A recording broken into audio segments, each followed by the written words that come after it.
Picture this. You sit down in the exam hall, the bell rings, and the paper lands on your desk. You take one look at the first question, and your heart starts pounding like a drum. Your palms go sweaty, your chest tightens, and suddenly, your mind goes blank. You know this answer, you've studied it, but it's like your brain just hit a power off switch. Sounds familiar? That, my friend, is your panic brain taking over. And in this video, I'm going to explain exactly what's happening inside your head in that moment and how you can switch from panic mode to calm, sharp exam mode in minutes. Here's the thing. Your brain isn't broken during exams. It's just doing what it's designed to do. When your mind senses any kind of threat, and yes, an exam paper can feel like a tiger sometimes, the amygdala, your brain's fear center, hijacks everything. This is called an amygdala hijack. Your heart starts racing, your breathing becomes shallow, and blood flow is redirected from the thinking part of your brain, from the prefrontal cortex, to the survival system.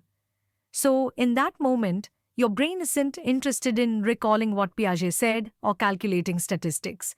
It's just trying to protect you. That's why everything goes blank. Now, here's the interesting part. A little bit of stress is actually good.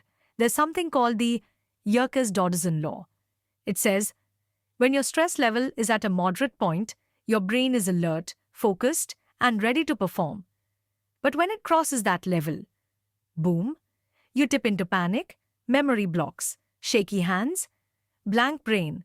On the other hand, if you're too chilled out, your performance also dips because there's no urgency. So the goal isn't to get rid of stress completely. It's to keep it in that sweet spot. Okay, now the most important part. What do you actually do when you feel that panic rising? Step 1. Simply name what's happening. Instead of letting the fear spiral, say to yourself, okay, this is my panic brain talking. When you name the emotion, you're reactivating your prefrontal cortex, the logical reasoning part of your brain. You take back the steering wheel. Step 2. Breathe like a pro. Inhale for 4 seconds, hold for 4, exhale for 4, hold again for 4. This little breathing trick activates your parasympathetic nervous system, which is basically your body's built-in calm button. Within 30 seconds, you'll feel your heartbeat slow down and your brain clear up. Step 3. Ground yourself in the present moment. Look around and name 5 things you can see, 4 things you can touch, 3 things you can hear, 2 things you can smell, and 1 thing you can taste. This pulls your mind out of the "what if I fail" panic zone and brings it right back to reality, the only place your brain can actually think clearly. And finally, create your personal calm trigger. Before the exam, practice associating a gesture, maybe pressing your thumb and index finger together with a memory of when you felt powerful and confident. On exam day, repeat this gesture.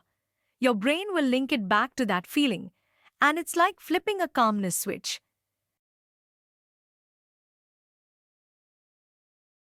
Start practicing these small techniques during your mock tests or study sessions, because the more you train your brain to stay calm under pressure, the more it learns, okay, this isn't a threat, I got this. And when the real exam comes, your prefrontal cortex will stay online, your panic brain will stay quiet, and your memory will work the way it should. Also, here's a small bonus hack. Write a calming line on the rough sheet before you begin. Something like, I'm safe, I know this, I can handle this. It sounds simple, but in that tense moment, it can reset everything. So the next time your brain starts panicking in the middle of an exam, remember, it's not betraying you. It's just scared, and you have the tools to take control back. Name the panic. Breathe, ground yourself. Anchor your calm. Your brain can't think clearly in panic mode, but it can thrive in calm mode. If you found this helpful, comment calm mode on below, and don't forget to subscribe. Thank you.